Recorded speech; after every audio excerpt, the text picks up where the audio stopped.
जय श्रीराम जय श्रीराम जय श्रीराम। प्रिय श्रोता बंधु, भक्ति मार्ग तरफ आपण मानक मोर स्वागत। आपण माने श्रवण करुछंती सेही महान पुराण रामायण बा रामचरित मानस, जहाकू रचना करिछंती कालजयी कवि संत तुलसीदास। तांकर सेही अमर लेखनी को सम्मान जणाई आसंतु श्रवण करिबा सेही कालजयी पुरुष श्री रामचंद्र को, जे पूर्व अध्याय आपण माने श्रवण करिथिले। तांकर जन्म होईछि, नामकरण उत्सव सरी जाइछि, तापरे बाल क्रीड़ा आरंभ करिछंती। माता कौशल्या वात्सल्य प्रेम रे बसीभूत होई तांकु नाना आदि विभूषण रूप रे सजाउछंती। एहा ही थिला पूर्व अध्यायर कथावस्तु। आसंतु आगकु जिबा, आउ कोन हेउछि संपूर्ण रूपे श्रवण करिबा। नारायणं नमस्कृत्यं नरं नरोत्तमं देवीं सरस्वतीं व्यासं ततो जयमुदीरयेत्।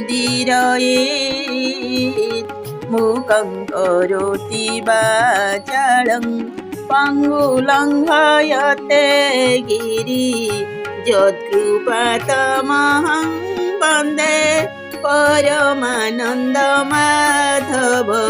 परमानन्द माधव परमानन्द माधव। एक बार जननी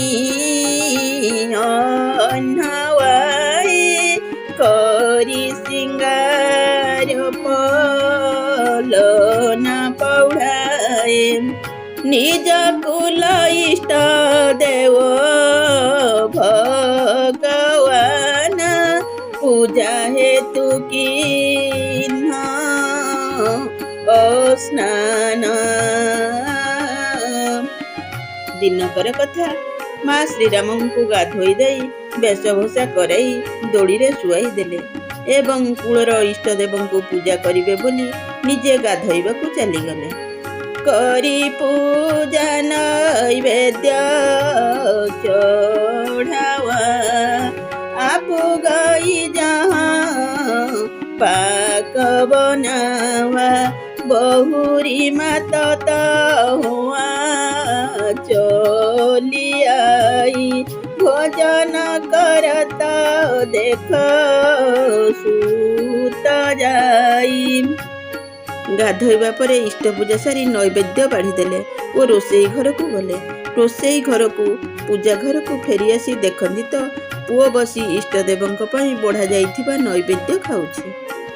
गई जननी शिशु पही भय भीता देखा बालो तोहा पुनि सूता।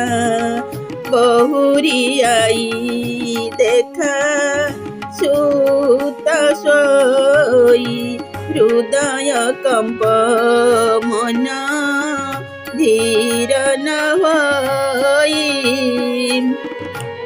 दोली रे शोईथिबा पुओ को एठारे आनी किए बसाई देला बोली माँ डरी जाई दोली पाखकू जाई देखंती तो पुओ दोली रे शोईछि।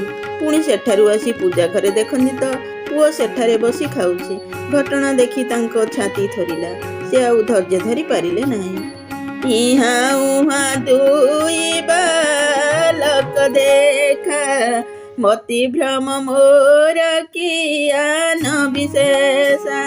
देखी राम जननी कुलानी प्रभु हंसी दिन मधुर मुसुकानी। से मने मने भाविले मु एठारे ओ सेठारे दुईटी स्थान रे पुओ को देखिली। यह मोर विधि भ्रम ना एथिरे अन्य किछि विशेष कारण रहिछि। मांकर एपरि व्यस्तता देखी प्रभु श्रीराम मधुर भावरे टिकिए मुरुकी हसिदेले। देखार महती निज अद्भुत रूप खंड रोम रोम प्रति लगे कोटि कोटि ब्रह्मांड। पुणी से माँ को निजर अखंड अद्भुत रूप देखाइले। ସେହି ରୂପରେ ପ୍ରତିଟି ଲୁମରେ କୋଟି କୋଟି ବ୍ରହ୍ମାଣ୍ଡ ବିରାଜୁଥାଏ। ଅଗଣିତର ବିଶାସୀ ଶିବ ଚତୁରାନନ ବହୁଗିରି ସରିତା ସିନ୍ଧୁ ମହିକାନନ। କାଲ କର୍ମ ଗୁଣ ଜ୍ଞାନ ସୁଭାଉ ଚଉ ଦେଖା ଯୋ ସୁନାନ ଗାଉ। ସେହି ରୂପରେ ସେ ଅଗଣିତ ସୂର୍ଯ୍ୟ ଚନ୍ଦ୍ର ଶିବ ବ୍ରହ୍ମା ବହୁ ପର୍ବତ ନଦୀ ସମୁଦ୍ର ପୃଥିବୀ ବନ କାଳ କର୍ମ ଗୁଣ ଜ୍ଞାନ ଓ ସ୍ୱଭାବ ଦେଖିବାକୁ ପାଇଲେ। ପୁଣି ଏପରି ପଦାର୍ଥମାନ ଦେଖିବାକୁ ପାଇଲେ ଯାହା ସେ କେବେ ଶୁଣି ନଥିଲେ କି ଦେଖି ବି ନଥିଲେ। ଦେଖି ମାୟା ସବ ବିଧି ଗାଢ଼ି ଅତିଶ ଭିତରେ କର ଠାଡ଼ି ଦେଖା ଜୀବନ ଚୋଇ ଯାଇ ଦେଖି ଭଗତି ଯୋ ଚୋରଇ ତାହି। ସେ ଦେଖିଲେ ସକଳ ପ୍ରକାରରେ ବଳବତୀ ମାୟା ମଧ୍ୟ ତାଙ୍କ ଅର୍ଥାତ୍ ଭଗବାନଙ୍କ ସମ୍ମୁଖରେ ଅତ୍ୟନ୍ତ ଭୟଭୀତ ହୋଇ କରପତ୍ର ଯୋଡ଼ି ଠିଆ ହୋଇଛି। ଯେଉଁ ଜୀବକୁ ମାୟା ନଚାଏ ସେ ସେହି ଜୀବକୁ ଦେଖିଲେ ଏବଂ ସେହି ଜୀବକୁ ମାୟା କବଳରୁ ମୁକ୍ତ କରୁଥିବା ଭକ୍ତକୁ ବି ଦେଖିଲେ। ତନ ପୁଲକିତ ମୁଖ ବଚନ ନୱା ନୟନ ମୁଦି ଚରଣନି ଶିରୁନାୱା ବିଷମୟବନ୍ତ ଦେଖି ମହତାରି ଭয়ে ବହୁରି ଶିଶୁ ରୂପ ଖରାରି। ଏସବୁ ଦେଖି ମାଙ୍କ ଶରୀର ପୁଲକିତ ହୋଇଗଲା, ମୁଖରୁ ବଚନ ବାହାରିଲା ନାହିଁ। ତେଣୁ ସେ ଆଖି ବୁଜି ଦେଇ ଶ୍ରୀରାମଙ୍କ ଚରଣରେ ନତମସ୍ତକ ହୋଇଗଲେ। ମାତା ଏପରି ଆଶ୍ଚର୍ଯ୍ୟ ହୋଇଯାଇଥିବାର ଦେଖି ଖର ଅସୁରର ଶତ୍ରୁ ଶ୍ରୀରାମ ପୁନର୍ବାର ବାଳକ ରୂପ ହୋଇଗଲେ। ଅସ୍ତୁତି କରି ନ ଯାଇ ଭୟମାନ ଜଗତ ପିତାମୟୀ ସୁତ କରି ଜାନ ହରି ଜନନୀ ବହୁ ବିଧି ସମୁଝାଇ यजनी कहूँ कहा शिशुनु माई। माँ स्तुति भी करिपारु नथांती। से जगत पिता परमात्मा को पुत्र ज्ञान करुछंती बोली भावी डरीगले। श्रीहरि माँ को बहु प्रकार बुझाइले एवं कहिले, शुण माँ एकथा काहाकू कहिब नहीं। बार बार कौशल्या विनय करई कर जोरी अबजनी कहूँ व्यापी प्रभु मोही माया तोरी माया तोरी। कौशल्या करपत्र जोड़ी बारंबार विनय कले, हे प्रभु आपणक माया मते आउ केबे भी स्पर्श न करे। बाल चरित हरि बहु विधि किन्हा अति आनंद दर्शन कह दीन्हा कछुक काल बीते सब भाई बड़े भये परिजन सुखदायी। भगवान नाना प्रकार बाल्य क्रीड़ा कले एवं निजर सेवक मानकु अत्यंत आनंद देले।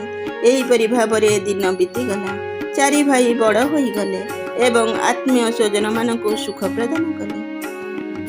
चूड़ा करन किन्ह गुरु जाई विप्रन्न पुनि दक्षिणा बहु पाई परम मनोहर चरित पार करत फिरत चारिउ सुकुमार। गुरु वशिष्ठ आसी सेमानंकर चूड़ाकर्म संस्कार कले। ब्राह्मण माने बहु दक्षिण पाइले। सिंदूर सुंदर राजकुमार चारिजण अति मनोहर ଅପାର ଲୀଳା କରୁଥାନ୍ତି।